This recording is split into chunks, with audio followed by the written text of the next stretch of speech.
Şəddadilər dövləti. Şəddadilər dövləti mövcud olub 971-1088-ci ildə. Bu dövlət digər 4 feodal dövlətindən fərqli olaraq nə mənşəli idilər?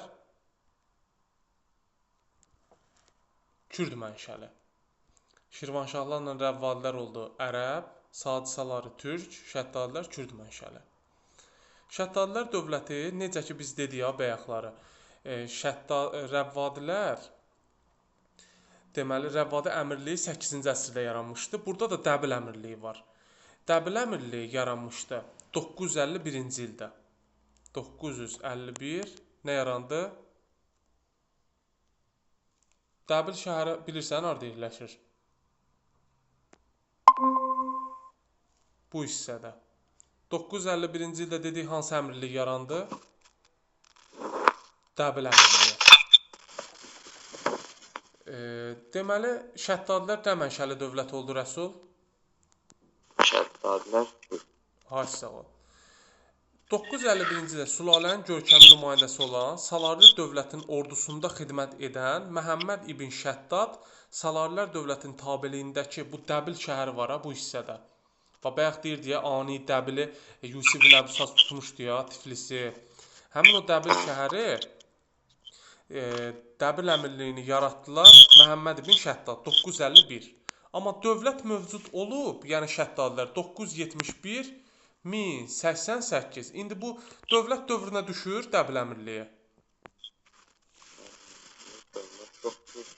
Düşmür. Bəli. Çünki dövlət 971-dir, amma Dəbil əmirliyi 951. Şəddadilər dövlətinin ilk hökmdarı Əli Ləşkər olmuşdu.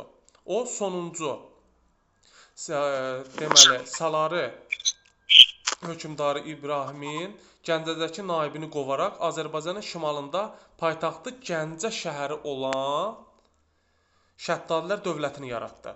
Yadında qalsın. Məzyədlərin iqamətgahı, Məzyədlər Şirvanşahlarının mərkəzi və AXC ilə Şəddadilərin oxşar cəhəti düşsə, yəni Azərbaycanın 1-ci Respublika dövrü ilə Gəncə Şəddadilərlə AXC-nin paytaxtı olub. Salarilərin Arazdan şimaldakı feodal mülklərini özünə tabe etdi. Bərdəni və Şəmkir Şəddadilər dövlətinə birləşdirdi.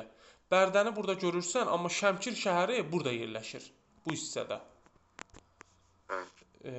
Qazax rayonuna yaxın yerdə yerləşir. Deməli, Bərdəni və Şəmkiri özünə tabe edir. Şəddadilər dövlətinin başçıları ümumi əmir titulunu daşıyırdılar. Əli Ləşkəri dövlətin əsasını qoydu. İkinci hökmdar Fəzl ibn Məhəmməddir. Fəzl ibn Məhəmmədin hakimiyyət illəri 985-1030-cu illəri əhatə edir. Bunun dövründə o Gəncə ətrafındakı bu Gəncə şəhərində xırda feodal mülklərini ləğv elədi. İtaət göstərməyən xırda feodalları mərkəzi hakimiyyətə tabe etdi. Şəddadilərin ata-baba mülkləri olan Dəbili dövlətə birləşdirdi. Yəni bu Dəbil vardı ya, 951-də yarandı. Dəbili özünə birləşdirən kim oldu? Fəzl ibn Məhəmməd. Beyləqanı Şəddadilər dövlətinə birləşdirdi. İndi Beyləqana bax, bu hissə Şəddadilərə birləşdirdi. Beyləqanı da birləşdirmə xəttləri çəkirəm. Gəncədə öz adına pul kəstirdi. Gürcü feodallarına və Xəzərlərə qarşı uğurlu mübarizə apardı. Gürcülər bu hissədə yerləşir. Gürcülərə qarşı və Xəzərlərə qarşı mübarizə apardı. Yadında qalsın. Tarixdə Şəddadilərlə Albaniya dövləti Xəzərlərə qarşı mübarizə aparıb və Fəzl ibn Məhəmməd Cavanşir düşsə Xəzərlərə qarşı mübarizə aparmaları və yaxud da Əbələsvar Şavur düşsə Xəzərlərə qarşı mübarizə aparmalarıdır. Şirvanşahlar dövləti ilə qohumluq əlaqələri yaratdı.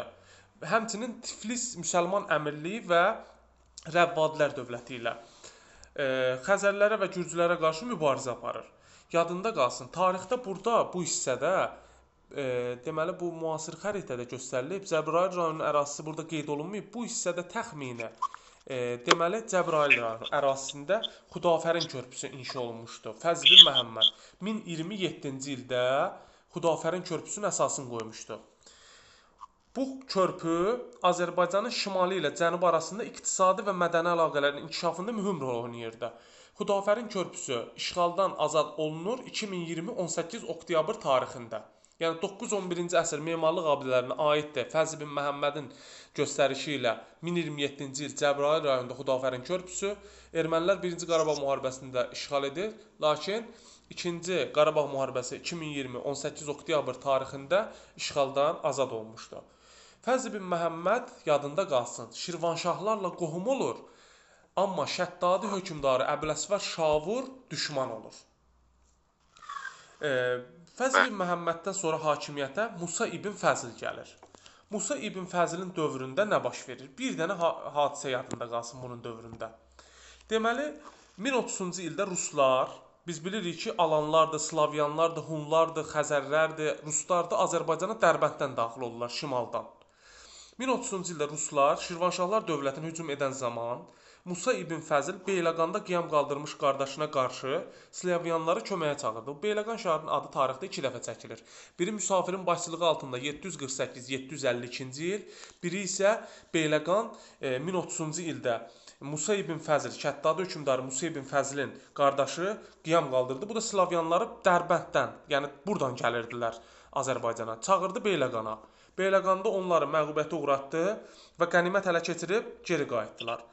11-ci əsrin 30-cu illərində Araz çayından şimaldakı, yəni Araz çayından, bu yuxarı hissə, şimaldakı Azərbaycan torpaqlarında yeni Oğuz tayfalarının məskən salması nəticəsində Şəddadilər dövlətinin hərbi qüdrəti daha da artdı. Bizans erməni gürcülərin Azərbaycanı işğal etmək planları puça çıxdı. Aydın oldu. Musa ibn Fəzldən sonra hakimiyyətə gəlir 2-ci Əli ləşkəri. Deməli, 1-ci Əli ləşkəri dövləti yaratdı. 2-ci Əli ləşkəri isə 1034-1049-cu illərdə hakimiyyətdə olub. Şəddadilər Oğuz türkləri ilə birlikdə 1037-ci ildə, 1027-də Xudafərin körpüsüdür, 1037-ci ildə Dəbilə hücum edən, bu Dəbil ərazisinə, Bizans, ermənilərin ərazisi gedir bu hissə, Bizans erməni qoşunlarını məğlub etdi. 1038-ci ildə Tiflis müsəlman əmirliyinə hücum edən Bizans və erməni Bizans və Gürcü qoşunlarını məğlub edib, buradan qovdu. Yəni Tiflis şəhəri buradadır. Düşmənin Tiflis müsəlman əmirliyini tutmaq cəhdi boşa çıxdı. Qətran Təbrizi qəsidəsində Aran Şah adlandırdığı 2-ci Əli ləşkərinin Bizans erməni Gürcülərin hücumlarını dəf etməsini vəsf etmişdi. Yadında qalsın. Bərdə şəhəri Aranın anası adlanır. Amma Aran şahı Şəddadi hökmdarı 2-ci Əli ləşkəridir.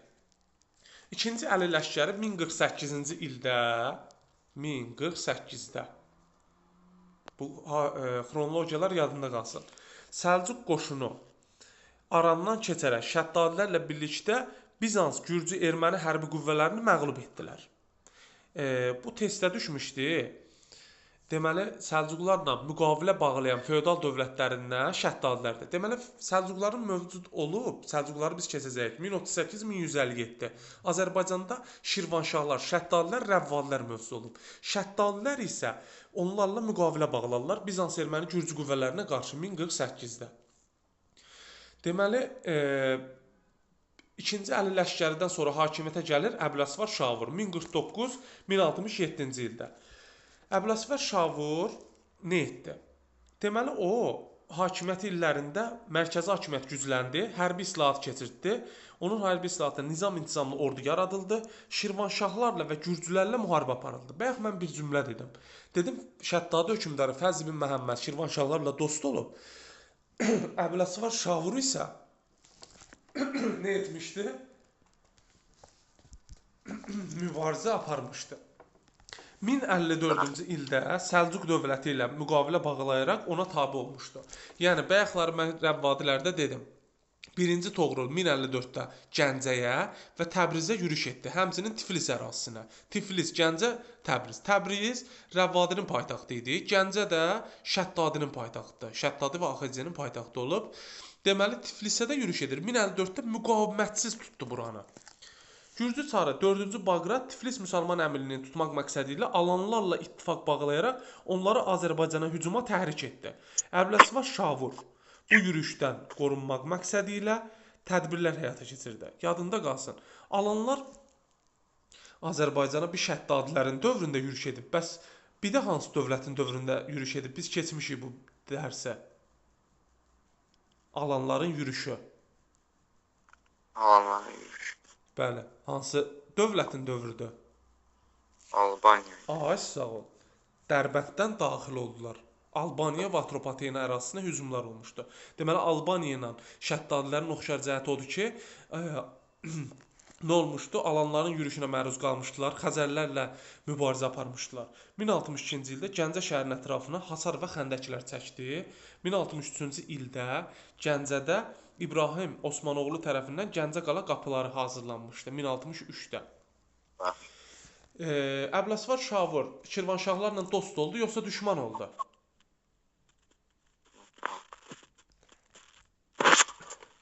Düşman olmuşdu. Sonuncu Şəddadi hökmdarı 3-cü Fəzildir. Qəbulda ən çox Şəddadiləri salırlar. Sacilərdir, Salarlərdir, bir də ən çox Şəddadilər. Şirvanşahlar isə böyük dövlətdir, o feodal dövlətdir. Onun Kəsranilər, Dərbəndlər sülaləsindən bir sual düşür. Fəzilin 3-cü Fəzil sonuncu hökmdardır. 3-cü Fəzilin dövründə Şəddadilər dövlətinin sonuncu hökmdarı idi və Səlcuqların hökmdarı 1-ci Məlikşah bu dövlətin varlığına son qoyur 1088-ci ildə. Deməli yaranmışdı 971 1-ci Əli Ləşkəri tərəfindən, süquta uğradıldı 3-cü Fəzilin dövründə 1-ci Məlikşah tərəfindən. Bu da sərkərdəsi Buğanı bura göndərir və 1-ci Məlikşah məğlub olurdu. Rəvvadilər və Şəddadilərin oxşar cəhətləri var. Hər ikisi 10-cu əsrin ikinci yarısında, yəni Rəvvadilər 981, Şəddadilər 971-də Salarilər dövlətinin ərazisində yarandılar. Oğuz türkləri həm Şəddadilərdə, həm Rəvvadilərdə məskunlaşdılar. Bizans, Gürcü və ermənilərə qarşı mübarizə aparmışdılar, yəni bu hissələrə qarşı mübarizə aparırlar.